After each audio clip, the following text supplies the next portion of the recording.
31 तारखेला स्थानिक वातावरणाचा पाणी अमरावती जिल्ह्याच्या उत्तर भागांमध्ये मोजक्या ठिकाणी आहे. नागपूरचा समावेश त्याच्यामध्ये आहे. याच 31 मेला जबलपूर, भोपाळ, इंदोर त्याचबरोबर उत्तरेकडील एमपीच्या सर्व भागांना अवकाळी मेघगर्जना ही होणार आहे. हा एमपीचा मेसेज होता. पण 2 जूनच्या आसपास 1-2 जूनच्या पिरियडमध्ये जे काही भोकरदन, जाफराबाद, साखरखेडा, लोणार, मेहकर त्याचबरोबर जालन्याच्या उत्तरेकडील भागांना पोषक परिस्थिती निर्माण होणार आहे. आणि ही परिस्थिती 2 ते 3 दिवस राहू शकते. 31 तारखेला काही प्रमाणात, पण 2 जून पर्यंत अनेक ठिकाणी दमदार पाऊस होणार आहे. या पावसात वादळी वारे, अवकाळीपणा किंवा विजांचा धोका मॉडेलनुसार तरी व्यक्त होत नाहीये. परिस्थिती मान्सून बाबत जर बघायला गेली तर 30 तारखेपासून पश्चिम आणि पूर्व वारे मान्सून टाईपच वाहतील, पण याला मान्सून म्हणून घोषित करता येत नाही, कारण की मान्सून अजूनही केरळपर्यंत रखडलेला आहे. कोणत्याही क्षणी केरळात दाखल झाला अशी बातमी आज संध्याकाळपर्यंत येऊ शकते, कारण की ती शासनाचं काम आहे, ते आपण घोषित करू शकत नाहीये.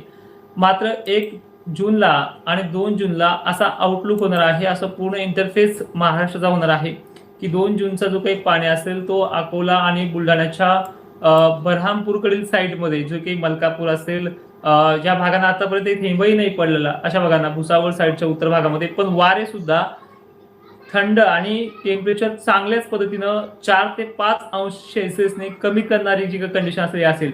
बरं ठीक आहे, 2 जूनचा पाणी कुठे कुठे आहे पहिले आपण याच्याकडे लक्ष देऊया. कमी प्रमाणात पण एक मान्सूनचे काळभोर असल्यासारखे आणि एक मध्यम स्वरूपाचा पाणी होणार. कारंजा, लाड, यवतमाळ, पुसद, डिग्रज, हिंगोली, यवतमाळ, हिमायतनगर, हिंगणघाट, वर्धा, अमरावती, तुमसार परिसर, गोंदिया, नागपूर, भंडारा या भागामध्ये छत्रपती संभाजीनगरच्या कन्नडकडील बाजूंना याची व्याप्ती मोठी नाहीये, पण अनेक ठिकाणी ह्या धारा उतरतील. आणि मिरची उत्पादकांना, उन्हाळी पीक उत्पादकांना 2 जून पासून टेम्परेचर लॉस चांगल्या पद्धतीनं आणि मान्सूनचे वारे, मी तर एवढं म्हणेन हे जे वातावरण आहे हे मान्सूनचंच आहे की काय असा फील तुम्हाला त्या दिवशी जाणवू लागेल. म्हणजे मेघगर्जना, गरमाट, वादळी वारे, अवकाळीची कंडिशन ही 2 जून पासून नाहीये, पण अशा प्रकारचं वातावरण आहे.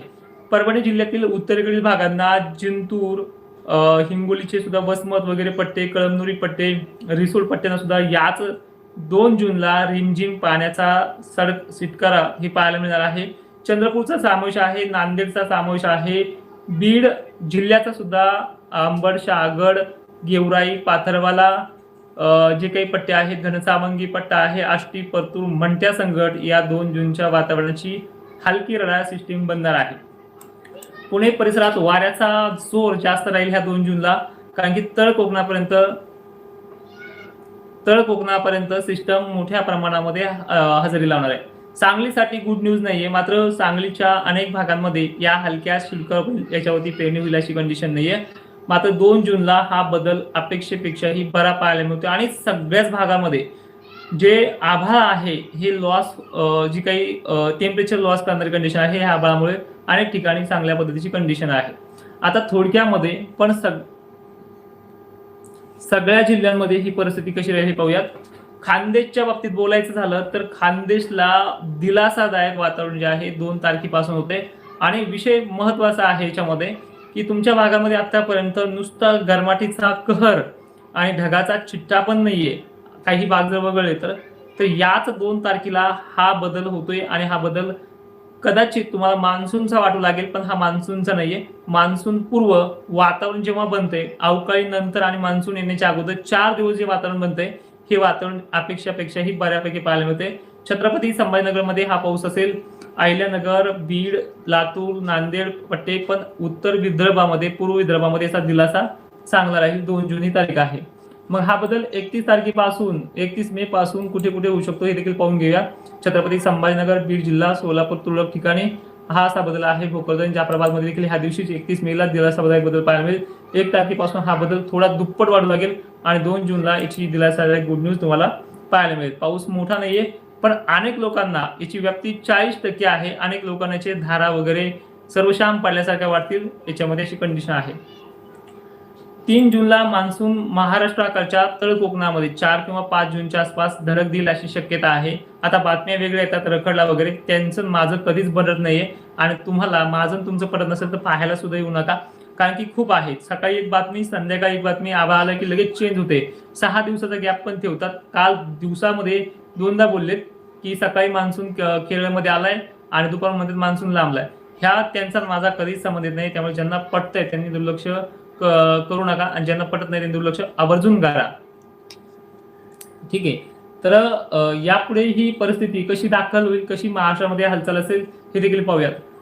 हा 2 जून पासून होणारी वातावरणाची जी काही मोठी सिस्टम आहे,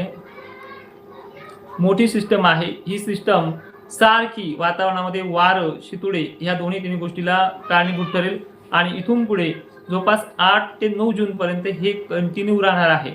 कधी 4 दिवस, कधी 2 दिवस, 3 दिवस आणि जवळपास 8-9 जूनच्या पुढे मान्सून महाराष्ट्रामध्ये व्यापायला सुरुवात केल्यानंतर 6 जूनला सुरुवात करेल तो, पण 8-9 जूनच्या पुढे महाराष्ट्रातील अनेक भाग, विदर्भ असेल, मराठवाडा असेल, व्यापायला सुरुवात केल्याच्या नंतर ही परिस्थिती 12 जून पर्यंत सुधारून 16, 15, 16 जी तारीख तुम्हाला मागेच दिली त्यापासून ही वाढत जाईल आणि तिथून पुढे पेरण्या स्टार्टअप होतील. पेरण्या लगेच आता उदाहरणार्थ आपण एक जिल्हा कोणताही उदाहरणासाठी घेऊयात. उदाहरणार्थ नांदेड असेल, लातूर असेल. नांदेड, लातूरचे जे काही भाग असतात, जे काही कर्नाटकला टच आहेत, खालीकडे तेलंगणाला टच आहेत किंवा इकडे विदर्भाला टच आहेत, या भागानुसार जर पाहिलं तर कधी कधी उत्तर भागाला कमी, कधी उत्तर दक्षिण भागाला जास्त, कधी कमी जास्त, अशा प्रकारे 8 दिवसाचा पेरणीचा वेळ गेल्या वर्षी सारखाच प्रत्येक जिल्ह्याला लागू शकतो आणि अशा प्रकारचा हा पूर्णपणे सिस्टीमचा प्रभाव असणार आहे. एकंदरीत चित्र आपण पाहिलं तर हे सुधारत जाणार आहे आणि मान्सून बाबत पोषक परिस्थिती अजूनही कायम राहील अशी शक्यता आहे. थोडक्यात आणि महत्त्वाचं बोलायचं झालं तर जुलै महिन्याच्या खंडाबाबत अनेक बातम्या येतात. तो दरवर्षी असतो. जून महिन्यामध्ये सुद्धा पेरणी केल्याच्या नंतर आठवडाभर मान्सून थांबतो, पण बारीक वगैरे पाण्यावरती हिची पद्धत जी आहे पडण्याची ती चालूच राहते. आणि सगळ्यात यापेक्षाही महत्त्वाचं म्हणजे ज्यावेळेस आपण पेरणी करतो, ज्यावेळेस पेरणीच्या अगोदर जो निर्णय घेतो तो निर्णय तुमचा आणि वैयक्तिक असावा. इथे कुठल्याही हवामान तज्ज्ञाचं ह्या वर्षी तुम्हाला सजेशन नसणार आहे. जो सजेशन करेल तो व्यक्ती राहिलाय. कारण की फायद्याची गोष्ट असेल तर त्याचे कौतुक केलं जाते आणि थोडं 10% नुकसान झालं तर सपशेल त्याला कारणीभूत ठरलं जाते. त्यामुळे अनेक शेतकऱ्यांना एक विनंती असेल, तुम्ही शासकीय हवामान अंदाज नुसारच पेरणी करायची, त्यांच्या सल्ल्यानुसारच पेरणी करायची. इथे आरोप प्रत्यारोप करायला कोणीही बसलेलं नाहीये. आता वळूयात कमेंटकडे. When will Solapur, Akola, Umarga areas come in sir? Okay. आपल्या भागामध्ये सोलापूर परिसरामध्ये जी काही परिस्थिती आहे सध्याच्या काळामध्ये किचकट आहे. तुम्ही 2-4 ठिकाणी जर पाऊस पडला तो मानत नाहीये आणि तो पावसाला तुम्ही तुरळक ठिकाणी जर आपण नाव दिलं तर तो तुरळक ठिकाणी सारतो. सरदूची व्याप्ती सध्या आठवड्याभर तुमच्या भागामध्ये नाहीये. When is the rain in Mahur area? तुम्ही इंग्रजीमध्ये टाकताय का ट्रान्सलेट होऊन यायला मला हेच कळणार. तर माहूर परिसरामध्ये जी काही परिस्थिती उद्भवणार आहे ती जवळपास 2 जूनला सक्रिय असणार आहे. 2 जूनला आपल्या भागामध्ये माहूरगड परिसरात पाणी असेल. Will there the rain stable for the will this June sir? Showing जून.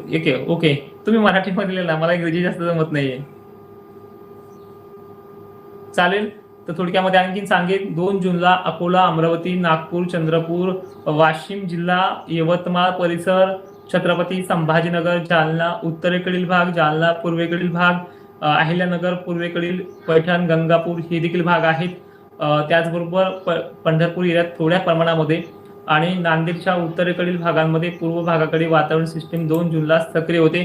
त्या अगोदर देखील सिस्टीम चांगली आहे, पण छत्रपती संभाजीनगरच्या सिल्लोड भागामध्ये जे आतापर्यंत घडलं नाहीये ते घडण्याची शक्यता आहे आणि भोकरदन जाफराबादकरांना पुन्हा एकदा भाग वाढून येणार त्यावेळेस अशी व्याप्ती राहणार आहे. जय शिवराय. धन्यवाद.